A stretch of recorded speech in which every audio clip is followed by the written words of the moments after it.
On today's Locked On Jayhawks, the Kansas bench has arrived as they take down Kansas State by double digits in a top 10 showdown.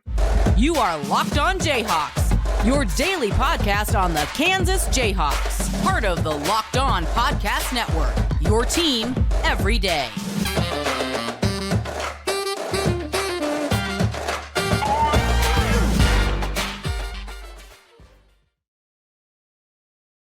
I'm Derek Johnson. You can hear me as well on Rock Chalk Sports Talk, Monday through Friday from 3 to 6 o'clock on KLWN in Lawrence. Thanks for making Locked On Jayhawks your first listen every day, free and available wherever you get any of your podcasts. On today's edition of the show, we're going to be breaking down the KU 12-point victory, 90-78 over Kansas State last night. Top 10 showdown in Allen Fieldhouse, getting a win back for the loss in overtime in Manhattan 2 weeks ago from yesterday. And it was a pretty eventful game when you look at the contributions from the bench, the contributions from Dajuan Harris, Kevin McCullar. So we'll talk all about it, get to our goats of the game, and then finish things up here on this edition of Locked On Jayhawks. But first, this episode is brought to you by FanDuel Sportsbook, the official sportsbook of Locked On. Make every moment more. Visit FanDuel.com/LockedOn today to get started. So we start with this. Kansas takes down Kansas State. Battle of top 10 teams. Kansas came in ranked 8th in the country. Kansas State at number 7. They win 90-78. The spread was like 8 points, 8.5, depending when you got it on FanDuel. And, you know, that always seems like a big line whenever you do that in the Big 12. And I still have that as my philosophy, where if I see a line in the Big 12, like 3 possessions or more, so 7 or more, I'm just firing the underdog. And for the most part, it does work. But last night, not one of those cases when maybe you wouldn't totally expect it in a top 10 matchup. Very important victory, I guess, first of all, for Kansas. You're talking about a game where, you know, you're a game back of Kansas State. They'd already beat you once. And if you lose the game, at that point, you'd be 5-4 in Big 12 play. Texas and Kansas State would at that point be tied for first at 7-2. You'd be 2 back, which, you know, they were 2 back in 2011 with like 4 or 5 games to go, and they ended up winning the conference outright. So you never really stick a fork in them till, I guess, it's officially over, or like maybe till you get to the final 2 weeks of the season. And then it's like, oh no, you're 2 games back with 4 games to go. Like that point is, yeah, sure, kind of panic time in that regard for winning the Big 12. So even if they lost last night, I don't think it was totally done. Like, you know, what if you lost last night and then beat Iowa State and then beat Texas? Like, you'd be right back in it, right? But realistically, in the path to winning the Big 12, this was the most suitable path toward doing it, right? It's like Doctor Strange in Endgame. It's like, you know, there was one way, and it's like it feels like this kind of was the way. Like, beat Kansas State, puts you tied for second with 4 other teams in the Big 12. You're now 1 game behind Texas, who you play next week. Very, very important victory to make your easiest step to trying to get in front of the Big 12 and staying up atop in the conference standings. But above that, it's a win over your in-state rival in Kansas State, who beat you a couple weeks ago. It was important to get this win, both in terms of having another resume-boosting win and in terms of being able to take down a team who already beat you, so you don't want to have that sweep, and also, you know, just getting those in-state bragging rights kind of back. But just having a game that you didn't have to sweat out at the very end. How many games have we seen for KU that's been the case, that you've had to sweat out for the final minute, final 2 minutes of the game in Big 12 play? Like every game in Big 12 play played in Allen Fieldhouse, they've had to sweat out. Didn't have to do that against, I think, your highest ranked opponent that you've played coming in Big 12 play. So that was nice on its own as well, that you didn't really have to sweat it out. I mean, Kansas State gets down to like 9 with like 2.5 minutes to go. And it's like, okay, just, you know, you can't totally sit on it. You still got to make a play to kind of finish things off here. But realistically, you should be okay. And they ended up being more than fine. So pretty good there. Now, overall, for KU, pretty darn good defense. I think anytime you score 90, like the first thought is going to be what did the offense do? Sometimes when the game is played at a higher tempo, which it was, you don't really realize how good of defense they're playing, because on a given night, if you say, well, Kansas gave up 78, you're not necessarily going to think they had a great defensive game, but kind of did. the game was just played at a high tempo. And so you ended up with a situation where both teams put up a lot of points, and obviously the fouls on every team, like every time down the court, lots of free throws, slowed the game down and made it so that you could have a higher score both ways. But you held them to 34% from the field. You'll take that each and every game. The first game against Kansas State, they did hit some pretty crazy threes, like the Desi Sills ones come to mind, but you did also give them a lot of open threes, especially in the early going of that game. Very less wide open threes in this game. It felt like a majority of their 3-point attempts were step back 25-foot 3-pointers that were contested. And it's like, yeah, Marquise Noel's going to hit one or two of those. Of course he is. Like, he's a good enough player to do so. But over the long haul, if they keep doing that, the majority are not going to go in. And I think that's what you saw last night. 3-point defense was better. 2-point defense was better. Overall defense was better. You held them to 3 less offensive rebounds or 2 less than they had in the first game. You did a good job with the possession game. You got 13 offensive rebounds. You avoided turnovers. You only had 9 of them after you had 15 in the first game. Basically, if you view it as the extra possessions, like how many less turnovers did we have than them? How many more offensive rebounds did we have than them? You basically were +8 in possessions. That's very impactful. Any game. You win by 12. That's a big reason why. Certainly a clunky game overall. 71 free throws combined for the two teams. 47 fouls. It wasn't like I don't think one team was like favored by the whistle or anything like that. It was just right down the middle. Like one team had 24 fouls, one had 23. K-State, I think, had 36 free throw attempts. KU had 35. It just was a gross game in that regard. And the second half came to a screeching halt by just everything being a foul on both teams. So that made it a little less fun to watch. But that was the same way it was in K-State, remember? Like in Manhattan, the second half came to the same thing. But I think more than anything, this game was further proof about how when Dajuan Harris and Kevin McCullar can score, you're pretty unstoppable. Like, look back to a lot of KU's games where they've blown out really good opponents, like the Indiana game, Seton Hall, Missouri game. All those games, Kevin McCullar and Dajuan Harris were giving you some sort of scoring punch. In Dajuan's case, some of those games, it might only be 6 to 8 points, but certainly more than the kind of 3 or 4 game lull he had where he was only averaging 1.5 points. But with Kevin specifically, when he's been able to score, that's when they've had their biggest games and their biggest blowouts, which once again becomes the case here. And I think it's also further proof that when you get bench production, you're an elite team. Kansas has a really good starting lineup. I know they went through some ruts in that 3-game losing streak, like Dajuan was struggling. KJ had a couple struggling games. Kevin was struggling with the shot. But over the long haul, KU's starting 5 is very good.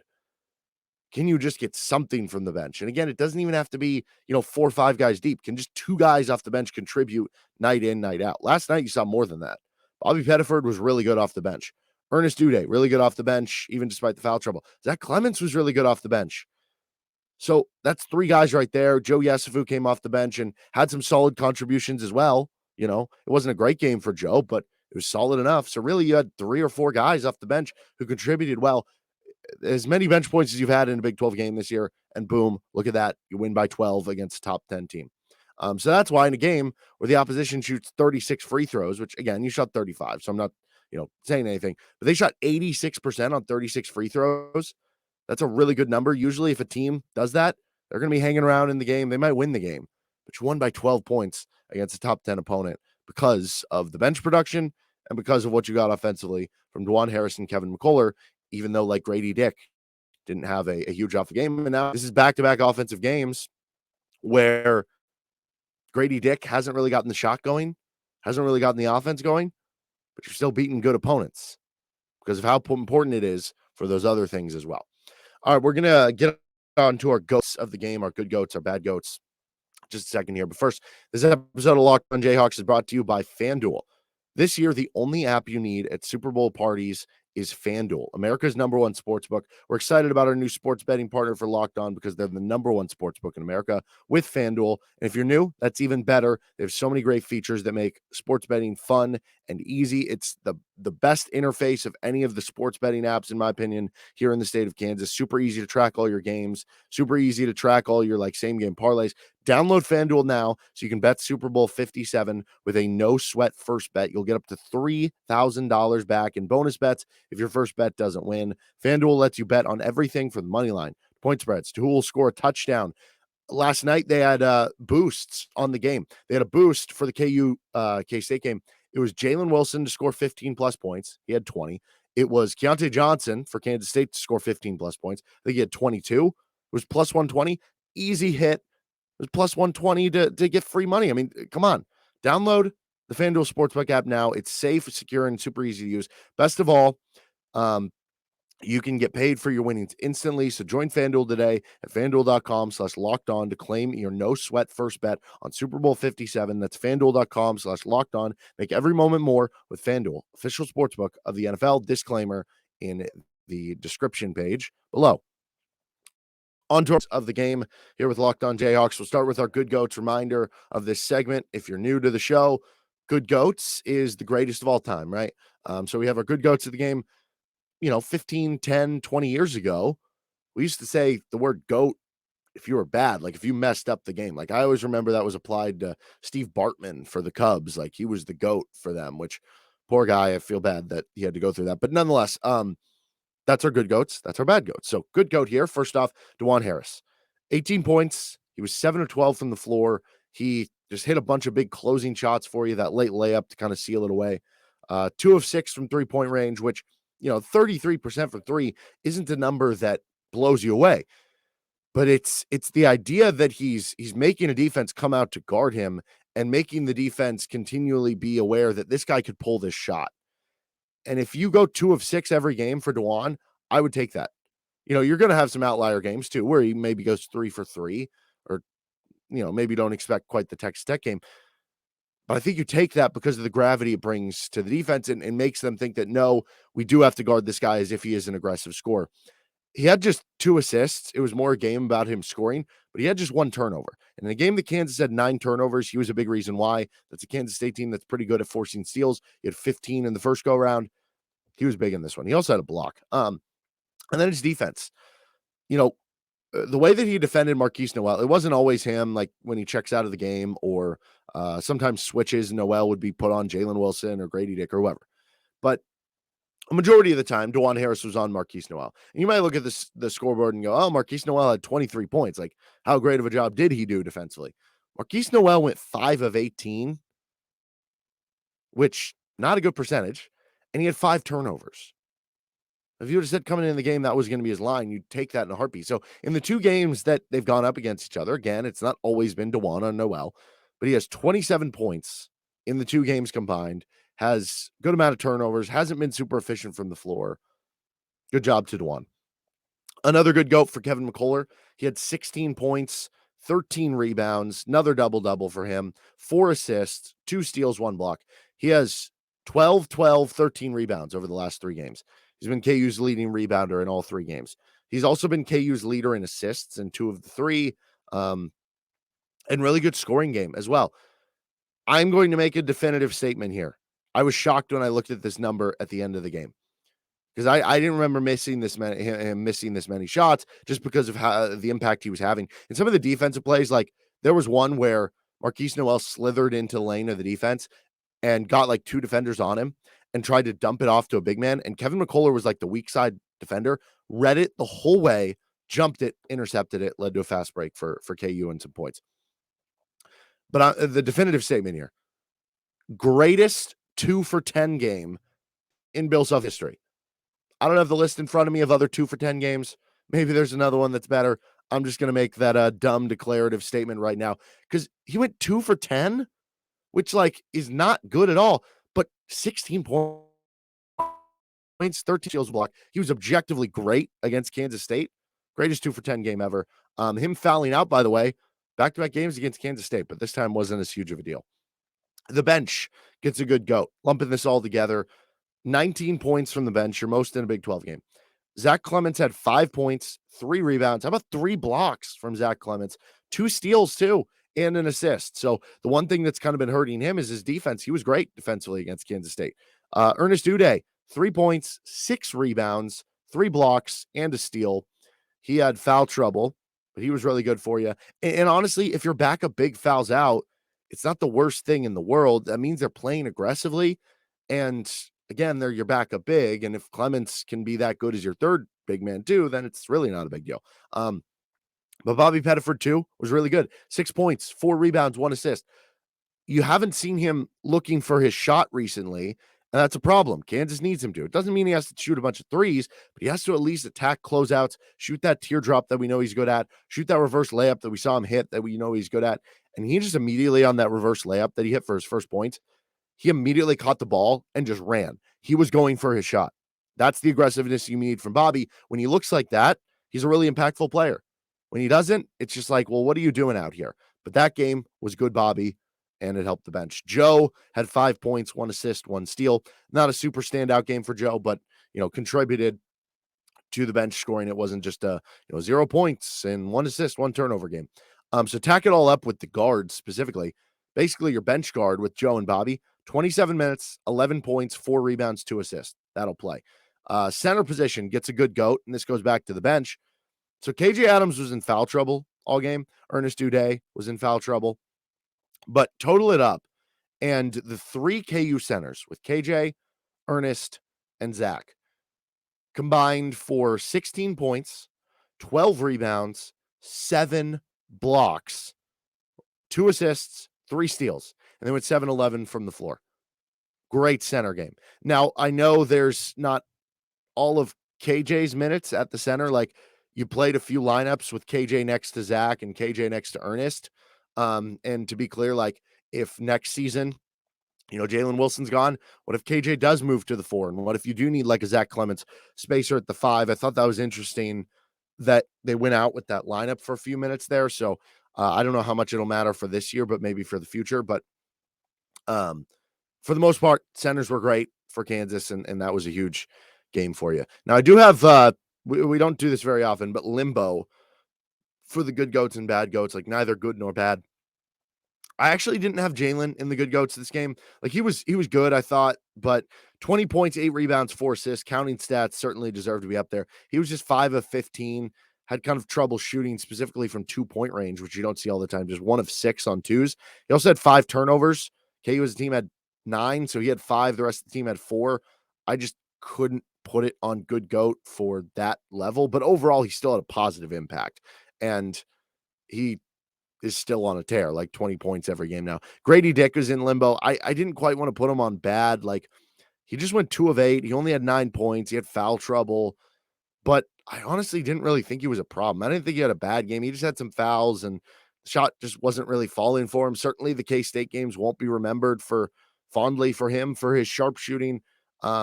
But I didn't quite put him in bad. I didn't think he had a bad game. It just wasn't a good game either. So that's why both of them end up kind of in limbo. I don't have any bads. I don't have any bad goats. You beat a top 10 team at home by 12 points. Sorry. I mean, the bench played well. Juan and Kevin played well. I mean, I guess you could be like, well, KJ and Grady had slower games and they didn't have great games and they had foul trouble. Okay, sure. But I don't think either one of them played bad, so I'm not going to put them there. Okay, we'll finish up looking around the Big 12, catching up what's going on right now. First, this episode of Locked On Jayhawks is brought to you by Built Bar. Are you looking for a delicious treat but don't want all the fat and calories? Then you got to try a Built Bar. We just got through the holiday season, and your goal is to eat a little healthier. If you're like me and you want to eat healthier but don't want to compromise taste, then I've got just the thing for you. You got to try Built. With Built, healthy is actually tasty. They're so delicious you won't think they're good for you. It's perfect for your New Year's resolution or just in general. They're covered in 100% real chocolate, and they come in unbelievable flavors like churro, peanut butter, coconut almond. I'm not sure how Built does it, but these bars taste like a candy bar while maintaining amazing macros. And what's even better is they're healthy, only 130 calories, 4 grams of sugar, and a whopping 17 grams of protein. Now you don't have to wait for a box. You can still order them at Built.com, but you can also head to your nearest Walmart or Sam's Club, pick up a 4-bar box at Walmart with like cookies and cream, double chocolate, coconut puffs, or get a 13-bar box at Sam's Club, brownie batter, churro, whatever you like. You can thank me later with Built Bar. Finishing things up, looking around the Big 12, Texas now sitting alone in first. They went 7-2. We're through the halfway point of Big 12 play. And then you got 4 teams tied for second at 6-3. Kansas is a part of that lumping. Then you have Baylor right behind those at 5-4. Those are the 6 teams competing for the conference title. The other 4 teams are still good teams and can beat any of those top 6 teams with Oklahoma, Oklahoma State, and then West Virginia and Texas Tech. Like we saw that with Oklahoma blowing out Alabama. Kevin Flaherty of 24/7 Sports on Rock Chalk Sports Talk yesterday brought up a ridiculous stat that Oklahoma beat Alabama by more than they had beaten any team this season. Their largest margin of victory prior to the Alabama game was UMKC. They beat Alabama by more. So that just shows how ridiculous this conference is. But more competing for just, will one of them, will 2 of them maybe get a bid to the NCAA tournament? The top 6 are competing for the conference title, and they're competing for high seeds in the NCAA tournament. So this weekend and this really next week, the next 2 game slates, very, very important and going to be a big swing 2 games. Texas goes on the road at K-State on Saturday. So if Texas wins that game, that's a huge leg up for them in the Big 12 title race. And it probably pushes K-State to being in a very tough position. Flip side, though, K-State wins that game. Now, all of a sudden, they have the same record once again as Texas, and they swept them. It completely opens things up for these other teams, too. KU goes to Iowa State. So that's an opportunity for the winner of that to either be a game behind Texas or tied for first in the Big 12 if they win. Then, the following game for both Kansas and Texas is against each other in Allen Fieldhouse on Big Monday. So, these next 2 games have about as big of a swing on the Big 12 title race as any. Because if you're Kansas, if you lose at Iowa State and you lose to Texas at home, and then Texas beats K-State on the road and beats you in Allen Fieldhouse, now all of a sudden you're down 3 games. Kansas has never overcome a 3-game deficit to win the Big 12. They've overcome 2, never overcome 3, at least in Bill Self's time. So, that would certainly be monumental. I don't expect them to lose both games, though. If they split, then you're kind of dependent on, well, does Kansas State beat Texas? Because if you split, then you're only a game back if they lose. But if Texas beats K-State and you split, now you're down 2 games. That's a little bit worrisome there. If you win both, which is the most positive outcome here, then all of a sudden now Big 12 is totally in your control again. You control your own destiny at that point. So this is going to completely swing how things go. And certainly there are other teams in on it with TCU and Baylor that could still sneak back in. But if you're Kansas, opportunity's in front of you right now. Go take advantage of it. And I think at this point, 13 feels like it probably gets it done. Ken Palm has Texas winning it with 12. That would mean they finish 5-4 down the stretch. To me, 13 feels like it gets it done outright. 12 gives you a shot at sharing. But if Texas wins at K-State Saturday, maybe that's one you expect them to lose. Maybe it's back up to 13-14. Either way, big opportunities in front of Kansas. All right, that's going to do it for this episode of Locked On Jayhawks. We're going to be back on tomorrow's show, and we're going to break down the national signing day for Kansas football. Lance Leipold meeting with the media on Wednesday. So we'll discuss that and all the players they've signed and kind of go through that all the way through here with Locked On Jayhawks. Don't forget to subscribe to the show wherever you get your podcast or on YouTube. We'll be back tomorrow, and you can check me at Rock Chalk Sports Talk later today. Till then, have a good rest of your day. Bye.